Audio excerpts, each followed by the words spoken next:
Hi friends, welcome back to our Pro Trader Telugu channel. So hope everyone are doing fine. ఇవాళ నేను purely మన beginner session ఉంది కదా, అందుట్లోనే ఇవాళ జరిగిన కార్నేజ్ ఏదైతే ఉందో, అంటే డివాస్టేషన్, అంటే చెప్పాలంటే ప్రాఫిట్ బుకింగ్ కూడా కాదు, ఒక్కొక్కడిని ఒంగోబెట్టి కొట్టినట్టు కొట్టారనమాట. ఎవరెవరైతే పైలో తీసుకున్నారో వాళ్ళందరికీ పడిపోయింది గట్టిగా, ఇంక్లూడింగ్ నాతో సహా. బట్ నేను చేసిన ఒకే ఒక్క గుడ్ థింగ్ ఏంటంటే, ఎక్కువ క్వాంటిటీ పెట్టి ట్రేడ్ చేయకుండా తక్కువ క్వాంటిటీ పెట్టి ట్రేడ్ చేశాను, పొజిషన్ సైజింగ్.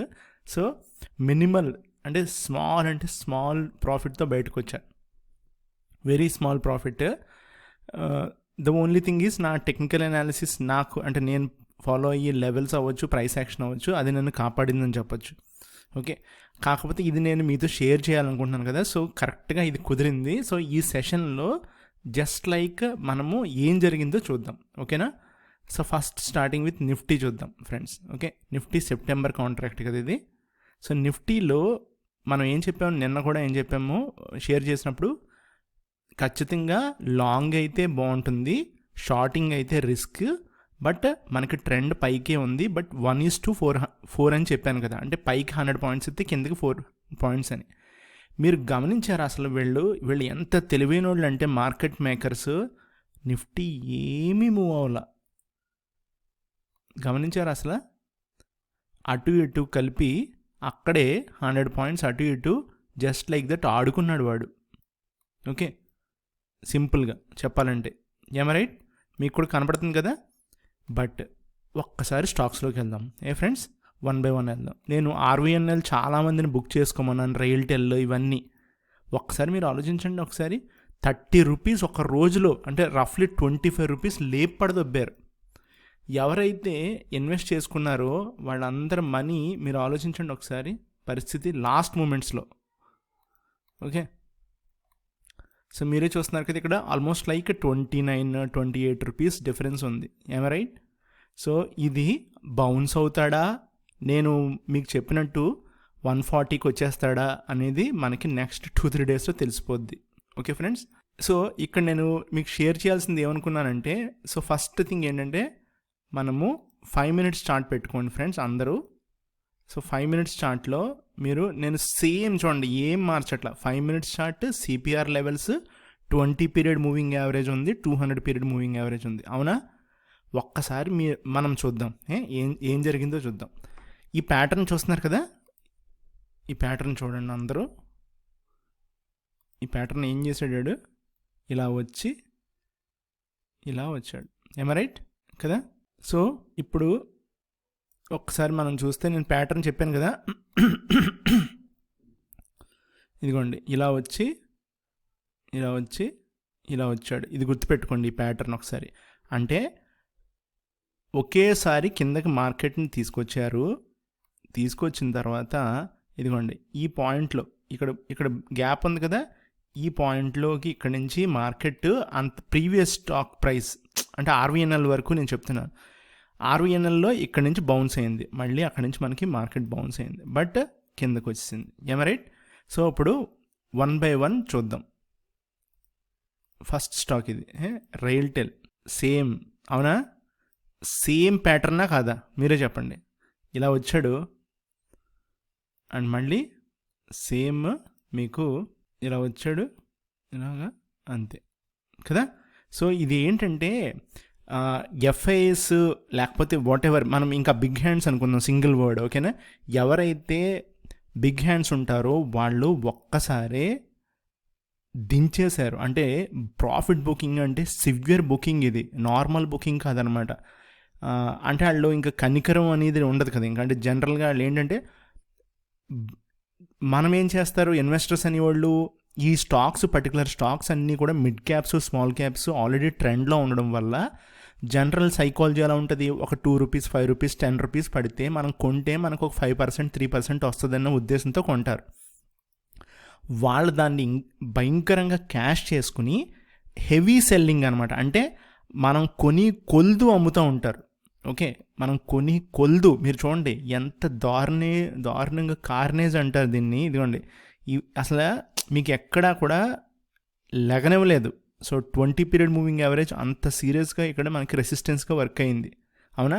సో నేను దీన్ని బట్టి మీకు చెప్పేది ఏంటంటే, రోజు మనది కాదు అని నేను చాలాసార్లు చెప్పాను కదా, రోజు మనది కాదు. సో ఎవరైతే నిజంగా ప్రాఫిట్లో ఉన్నారో వాళ్ళు ఇప్పుడు చూడండి, మీరు ఆల్మోస్ట్ లైక్ 2 వారాల క్రితం ప్రాఫిట్ దాకా వెళ్ళిపోయింది ప్రైస్. ఐఆర్సిటీసీ, ఐఆర్ఎఫ్సి చూద్దాం. ఐఆర్ఎఫ్సి చూడండి, same but little bit different pattern వచ్చింది, ఓకేనా? వీడు 200 పీరియడ్ మూవింగ్ యావరేజ్ మీద సపోర్ట్ అయితే తీసుకున్నాడు, బట్ వీడికి చాలా చాలా స్ట్రెంగ్త్ ఉంది యాక్చువల్గా చెప్పాలంటే ఓవరాల్గా మిగతా స్టాక్స్తో కంపేర్ చేస్తే. లేదంటే ఈ పార్టీకి వీడు 71కి వెళ్ళిపోవాలి యాక్చువల్గా నా దృష్టిలో. సో కానీ ఇప్పుడు పెద్ద క్యాండిల్ అయితే ఫామ్ అవడం వల్ల నేను చెప్పాను కదా మీతో, ఈ డిస్టెన్స్ పెరిగి కొలదు ఫ్రెండ్స్. ఇదిగోండి, ఈ 20 పీరియడ్ మూవింగ్ యావరేజ్ నుంచి 200 పీరియడ్ మూవింగ్ యావరేజ్, ఈ డిస్టెన్స్ దూరం పెరిగి కొలదు రిస్క్ పెరిగిపోతుంది అనమాట. ఎప్పటికీ క్యాచప్ అవ్వాలి, మీకు అర్థమైందా? అంటే ప్రెడిక్ట్ చేస్తారు ఫ్యూచర్లో వచ్చే ప్రాజెక్ట్స్కి ఫైనాన్స్ చేస్తారని చెప్పి వచ్చేసింది, అవునా? సో ఆ ప్రాజెక్ట్స్ వర్కౌట్ అవ్వాలి, అవి ప్రొసీజర్స్లోకి వెళ్ళాలి, డెలివరీలు రావాలి, చాలా ఉంటాయి కదా, ఈ లోపల చాలా టైం ఉంటుంది. సో ప్రొజెక్టెడ్ టార్గెట్ అనేది ఆల్మోస్ట్ 80-90% రీచ్ అయిపోయింది ప్రైస్ ఐఆర్ఎఫ్సి. సో ఇప్పటి నుంచి ఏమవుద్ది అయితే మనకి సస్టైన్ అవ్వాలి, అవునా? లేదు ఈ ప్రొజెక్టెడ్ ఏదైతే ఉందో టార్గెట్ అక్కడ ప్రాఫిట్ బుకింగ్ కనుక జరిగితే ఏమవుద్ది, ఆల్మోస్ట్ అంటే చాలామంది కనుక బుక్ చేసుకుంటే ప్రైస్ అనేది అంతే కదా, డిమాండ్ అండ్ సప్లై, ఎక్కువ మంది సప్లై ఉందనుకోండి మనకు ఆటోమేటిక్గా మార్కెట్ స్టాక్ ప్రైస్ వచ్చేసి కింద కరెక్ట్ అవుతుంది, ఓకే? సో ఇక్కడ ఏమి యాక్చువల్గా స్టాక్లో ప్రాబ్లం ఏం లేదు, ఐఆర్ఎఫ్సి కానీ మిగతా ఇప్పుడున్న మిగతా స్టాక్స్ అన్నిటికీ ఎక్స్ట్రాడినరీ ఫండమెంటల్స్ ఉన్నాయి. బట్ ఫండమెంటల్స్ని మనం స్ట్రెచ్ చేస్తే ఏమవుతుంది, ఆటోమేటిక్గా పిఈ కానీ మిగతా వాల్యూస్ మనకి ఎప్పుడైతే స్ట్రెచ్ అవుతాయో అప్పుడు ఆటోమేటిక్గా ఒకనొక టైంలో ఒక స్టాక్ ఇన్వెస్టర్ ఎలా ఆలోచిస్తాడు, ఆబ్వియస్గా మనకి ఒకటే ఉంటుంది, డిస్కౌంటెడ్ ప్రైస్ నుంచి ఫార్ అవే ప్రైస్కి వెళ్ళిపోయినప్పుడు ఆబ్వియస్గా అక్కడ ప్రాఫిట్ బుకింగ్ అనేది జరుగుతుంది, అవును కదా? సో సంథింగ్ లైక్ దట్, అంతే. ఇందులో పెద్ద భూతద్దంలో పెట్టి చూడాల్సిన అవసరం కూడా లేదు. బట్ నా బాధ ఏంటంటే ఎవరైతే రీటైలర్స్ ఉన్నారో లాస్ట్లో కొన్నారో 93, 92, 80 అబోవ్ వాళ్ళందరికీ కూడా సివియర్ పెయిన్ ఉంటుంది అనమాట. అది ప్రాబ్లం ఈ ఐఆర్ఎఫ్సి వరకు. సో అండ్ ఇంకా నెక్స్ట్ స్టాక్స్ చూద్దాం ఫ్రెండ్స్, ఇక్కడ ఆగిపోకుండా నెక్స్ట్ స్టాక్స్ చూద్దాం. సో దీని నుంచి మనం ఎలా బయటపడచ్చు అనేది కూడా నేను లాస్ట్లో చిన్న టిప్ అయితే ఇస్తాను. పవర్ గ్రిడ్ ఏమన్నా బోనస్ ఇచ్చాడా? ఓకే, 1:3 బోనస్ ఇచ్చాడు. బీపీసీఎల్ చూద్దాం. చూడండి, బీపీసీఎల్ చూడండి, అసలు 1 డే సింగిల్ డే బీపీసీఎల్ ఏంటిది అసలు, సివియర్ ప్యాటర్న్ ఇది, యాక్చువల్గా సివియర్ అనమాట. 200 పీరియడ్ మూవింగ్ యావరేజ్ని కూడా టేర్ చేసాడు, ఓకే? సో మనం ఓవరాల్గా చూసుకుంటే ఫ్రెండ్స్, ఇవాళ మార్కెట్లో ప్రాఫిట్ బుకింగ్ ఓన్లీ ఒక సెక్టర్లోనే ఏం జరగలేదు, ఆల్మోస్ట్ ఆల్ అన్ని సెక్టర్స్లో కూడా ఇవాళ ప్రాఫిట్ బుకింగ్ అనేది జరిగింది. So Apollo hospitals, Adani ports, Adani entertainments, what not కదా. సో ఈ స్పెసిఫిక్ స్టాక్స్ అన్నిటిలో జరిగినాయి. ఇప్పుడు అందు గురించే లార్జ్ క్యాప్స్లోకి మ్యాక్సిమం ఇన్వెస్టర్స్ మూవ్ అయిపోతున్నారు అనేది మనకి మార్నింగ్ నుంచి న్యూస్లో ఆల్మోస్ట్ ఆల్ అందరూ బిగ్గెస్ట్ ఇన్వెస్టర్స్ అందరూ కూడా మనకి చెప్పేది అదే. సో అంటే సేఫ్టీ చూసుకుంటున్నారు. ఇప్పుడు ఆల్రెడీ మార్కెట్ బాగా స్ట్రెచ్ అయిపోయింది కాబట్టి అప్ సైడ్, సో సేఫ్టీ అనేది చూసుకుంటున్నారు. బట్ ఇక్కడ ఒక ప్రాబ్లం ఉంది, అదేంటంటే మార్కెట్ అనేది ఎవరో చెప్తేనో లేకపోతే ఏదో చేస్తే వినదు.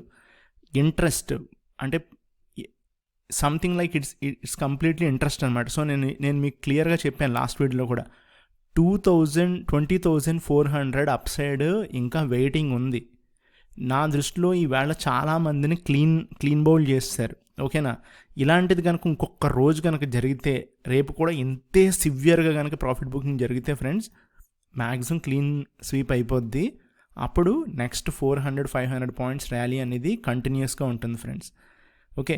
సో ఇక్కడ నేను మీకు చెప్పాలనుకున్నది ఏంటంటే, అది మీకు ఒక స్టాక్ మీద చెప్తాను. రైల్టెల్ ఉంది కదా, సో రైల్టెల్.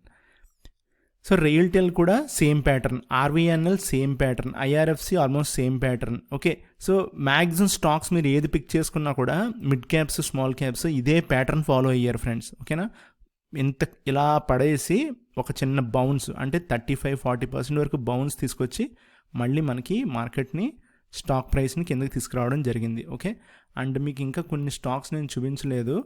హెచ్బిఎల్ పవర్ అని ఒకటి, పరాగ్ మిల్క్ అని ఒకటి, నెక్స్ట్ ఐనాక్స్ గ్రీన్, ఇలాగ కొన్ని ఉన్నాయి. ఆశాపురం మైన్స్ ఒకటి. ఇవి నేను రెగ్యులర్గా చేస్తున్నాను యాక్చువల్గా, అందు గురించి చూపిస్తున్నాను. సో హెచ్బిఎల్ పవర్ చూడండి ఫ్రెండ్స్, సేమ్ ప్యాటర్న్ కదా, సేమ్ ప్యాటర్న్ చూసారా.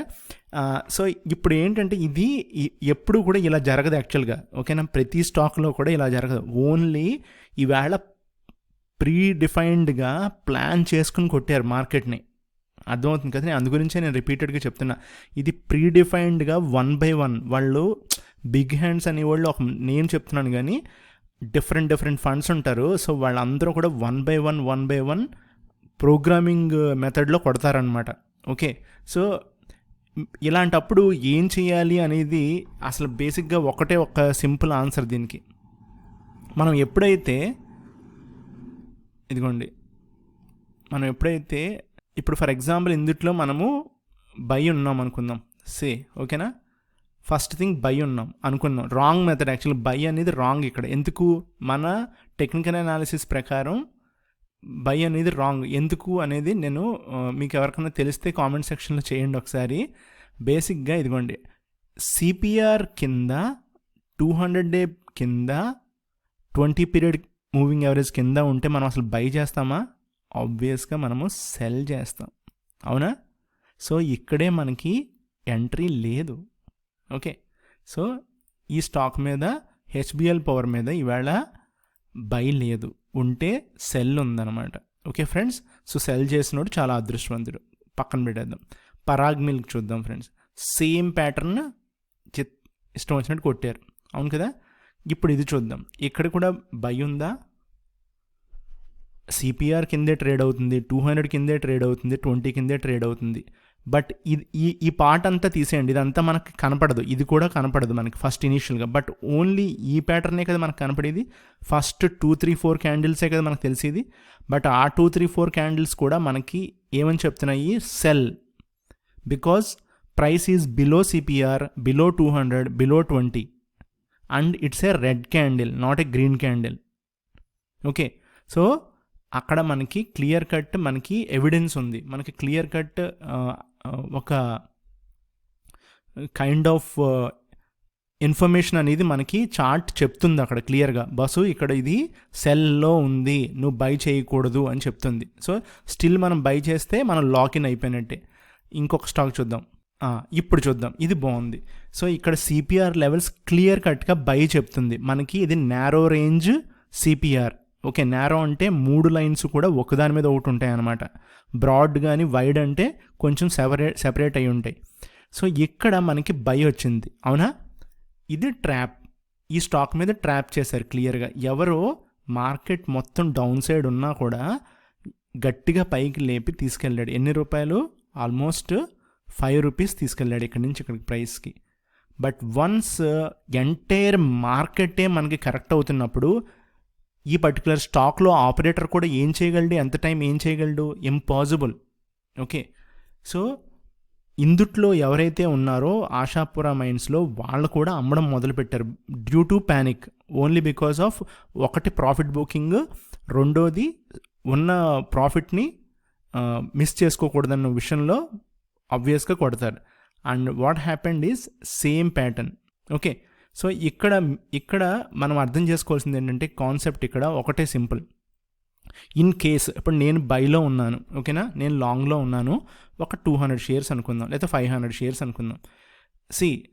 నేను ఎప్పుడు కొంటాను? ఆబ్వియస్గా నారో రేంజ్ సిపిఆర్ ఉంది, సో నాకు సపోర్ట్ ఉంది. బట్ నా ప్రైస్ ఎక్కడ ట్రేడ్ అవుతుంది? ఫస్ట్ 2 క్యాండిల్స్, ఇది 5 minutes క్యాండిల్ కదా, first 5 minutes, second 5 minutes, third 5 minutes. ఇది టేర్ చేయాలి, అవునా, టేర్ చేసింది. So this is my by signal. So tear చేయగానే నేను బై తీసుకుంటాను ఆబ్వియస్గా. సో బై తీసుకుని ఆబ్వియస్గా నేను ఎప్పుడు ఎక్కడ బుక్ చేసుకుంటాను, ఇక్కడ బుక్ చేసుకుంటాను. ఎందుకు, నేను యాక్చువల్గా ప్రైస్ ఇలా వెళ్తుందని వెయిట్ చేస్తున్నా. బట్ వన్స్ ఎప్పుడైతే రివర్స్ హ్యామర్ అనేది మనకి పడిందో, రివర్స్ హ్యామర్ కనపడుతుంది కదా మనకి, inverted hammer. So inverted hammer ఎప్పుడైతే కనపడిందో ఆబ్వియస్గా నేను ఆ వచ్చిన ₹10 అవ్వచ్చు, లేకపోతే ₹1 అవ్వచ్చు, ఆ 500 రూపీస్ని మనం బుక్ చేసుకుని ఎగ్జిట్ అవ్వడం జరుగుతుంది ఫ్రెండ్స్.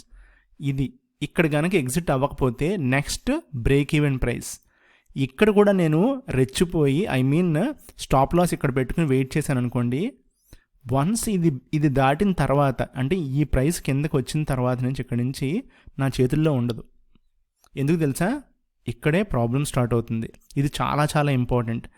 ఇక్కడ నుంచి మనలోంచి బయటకు వస్తాడనమాట ఒక మనిషి వచ్చి, లేదు ఇది బౌన్స్ అవుతుంది, ఇలా బౌన్స్ అయ్యి మళ్ళీ ఇలా వచ్చి ఈసారి ఈ హైని తీసేస్తాడు, ఓకే అనే థాట్ వస్తుంది అనమాట. సో ఇక్కడ యావరేజ్ చేస్తాం. సో ఇక్కడ ఒక 500 షేర్స్, ఇక్కడ ఒక 500 షేర్స్. ఆల్రెడీ ఇక్కడ 500 షేర్స్ ఒక 1000 రూపీస్ లాస్లో ఉన్నాయి. ఇక్కడికి వచ్చేటప్పటికి ఇక్కడ ఇంకొక 500 యాడ్ చేస్తాం. సో ఇది కాస్త ఇక్కడికి వచ్చి ఒక 5000 రూపీస్ లాస్ అవుద్ది అనమాట. ఓకే, ఆ 5000 రూపీస్ లాస్ తర్వాత మనం ఏం చేస్తామంటే, ఇంకా మనీ ఉంటే ఇంకా యాడ్ చేస్తాము, మనీ లేకపోతే వెయిట్ చేస్తాం. ఓకే, కొంతమంది ఏం చేస్తారు, ఆ లాస్ తట్టుకోలేక బుక్ చేసేస్తారు. ఓకే, 2 రకాలు. సో ఇక్కడ ఏమైంది, ఈ 20 పీరియడ్ మూవింగ్ యావరేజ్ అనేది ఇలాగా రెసిస్టెన్స్ కింద ఫామ్ అవ్వడం జరిగింది. సో ప్రైస్ ఎక్కడైనా పైకి వెళ్ళడం ఛాన్స్ ఉందా, లేదు. Okay, end of the day ఏం చేస్తాం, రేపటి గురించి ఆలోచించి మనం వదిలేస్తాం. సో ఇక్కడ 1000 షేర్స్ మనది ఇంట్రాడే కాస్త డెలివరీ అయిపోయింది. ఓన్లీ బికాస్ ఎందుకు, మనము రైట్ టైంలో ఎగ్జిట్ అవ్వకపోవడం వల్ల. అర్థమైందా? సో ఎంట్రీ ఎంత ఇంపార్టెంటో దానికన్నా కూడా ఎగ్జిట్ చాలా ఇంపార్టెంట్. ఎవరైతే ప్రీడిఫైన్డ్ ఆర్డర్ పెట్టరో, అంటే నేను ఆ పర్టికులర్ ముందే టార్గెట్లో ఆర్డర్ పెట్టుకుంటారు కొంతమంది స్టాప్ లాస్లు పెట్టుకుంటారు. బట్ ఆర్డర్ నేను ఇప్పుడు పర్సనల్గా నేను టార్గెట్ పెట్టను. ఓకే, నేను దాన్ని జస్ట్ లైక్ అలా మూమెంటం చూసి బుక్ చేస్తాను. సో ఇక్కడ పాయింట్ ఏంటంటే, చూసారు కదా అంత దారుణంగా ఉంటుంది అనమాట. వన్స్ మనకి మిస్ అయిపోయాము అనుకున్న తర్వాత నుంచి మన చేతిలో ఇంక ట్రేడ్ ఉండదు. ఎమోషనల్గా మనము ఆల్మోస్ట్ లైక్ మనము రివెంజ్ తీర్చుకుంటాం మార్కెట్ మీద. ఓకే ఫ్రెండ్స్, సో ఇదే ఇవాళ చాలామందికి జరిగిందనేది నా ఫీలింగ్. ఓకే, నేనైతే రేపొద్దున్న ఇనీషియల్గా మార్కెట్లో ఒకవేళ ఇనీషియల్గా పొద్దున్నే ఫస్ట్ 15 మినిట్స్ కనుక డిప్ ఇస్తే, అంటే కిందకిస్తే ఒక స్ట్రాంగ్ బౌన్స్ ఉంటుంది. మార్కెట్ రేపు కనుక మార్నింగ్ కొంచెం ఇలా పైకి వెళ్ళాడు అనుకోండి ఫ్రెండ్స్, సెల్ చేసేయడం బెటర్. ఓకే, ఎందుకంటే ఆబ్వియస్గా ఇవాల్ట్ ప్యాటర్న్ ఏదైతే ఉందో దాన్ని కంటిన్యూ చేస్తారు కిందకి. మార్నింగ్ కిందకి మట్టికి 15-20 మినిట్స్ వెళ్తే మనకి రీబౌండ్ చాలా స్ట్రాంగ్గా ఉంటుంది రేపు. ఓకే, చాలా స్ట్రాంగ్గా ఉంటుంది. మార్నింగ్ పొద్దున్న కనుక మార్కెట్ పైకి వెళ్ళాడు అనుకోండి, ఒక 15-20 మినిట్స్ మనకి ఇవాళ ఏదైతే డౌన్ ట్రెండ్ ఉందో అది కంటిన్యూ అవుతుంది అనమాట. సో రేపటి నా థాట్ అదే. సో రేపు డిస్కస్ చేద్దాం. సో వీడియో కొంచెం లాంగ్ అయింది, బట్ ఖచ్చితంగా మ్యాక్సిమం అందరికీ యూజ్ అవుద్ది అనుకుంటున్నాను. Thank you.